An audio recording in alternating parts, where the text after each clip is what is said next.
అటు నిర్మల్ జిల్లా కానపూర్ మండలం సత్తెనపల్లి రైతు వేదికలో ఎమ్మెల్యే వెడ్మబొచ్చు పటేల్ జిల్లా కలెక్టర్ అభిలాష్ అభినవ్తో కలిసి నూతన రేషన్ కార్డుల పత్రాలను పంపిణీ చేశారు.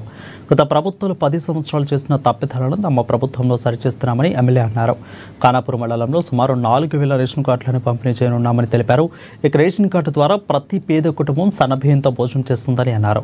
కార్డులు రాని వారు తిరిగి దరఖాస్తులు చేసుకోవాలని అన్నారు. అర్హులందరికీ కూడా తప్పక రేషన్ కార్డులు అందిస్తామని అన్నారు. ఈ ప్రాంతంలో డిగ్రీ కళాశాల కోసం హామీచా దానికోసం పోయినసారి సర్వే చేయించా మీరందరూ పట్టలేదు.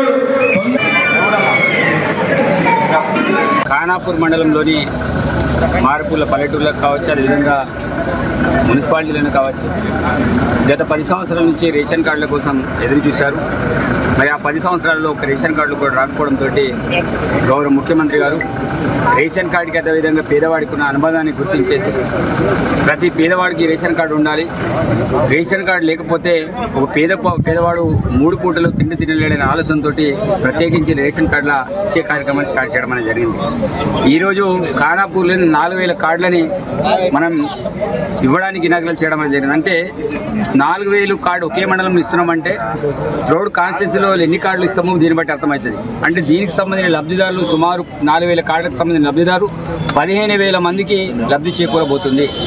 కాబట్టి రేషన్ కార్డులు గతంలో ఇవ్వకపోవడంతో చాలామందికి రుణమాఫీ కాలేదు, చాలామందికి రాజీవ్ కిరణం కింద ఏమైనా అప్లై చేద్దామంటే కూడా పేరు రాలే, చాలామందికి ఇప్పుడు ఇందిరమ్మ ఇల్లు ఇస్తామంటే కూడా కొంతమంది పేరు రాలే. ఎందుకంటే వాళ్ళ రేషన్ కార్డు ఒకే కుటుంబం కింద చూపెట్టడంతో వాళ్ళ నాన్న పేరు మీద ఒకవేళ ఏమైనా ఇల్లు వచ్చినట్టు ఉంటే కొడుకులేమో వేరుపడిన వాళ్ళకి రేషన్ మనకి ఇల్లు కావాలన్నప్పుడు రేషన్ కార్డు సపరేట్ కావాలి.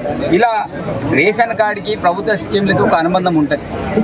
10 సంవత్సరాలలో ఏ రేషన్ కార్డులు ఇవ్వకపోవడంతో ఇప్పుడు కొత్తగా వచ్చిన ప్రభుత్వం తర్వాత ఏవైతే గతంలో ఇందిరమ్మ లిస్ట్ అని మేము స్టార్ట్ చేసామో చాలామంది ఆ రకంగా రేషన్ కార్డు లేకపోవడంతో ఇల్లు రాలే, కొంతమందికి రుణమాఫీ కాలే, రాజీవ్ యువకసం కింద కొంతమందికి లోన్లు కూడా అప్లై కాలే.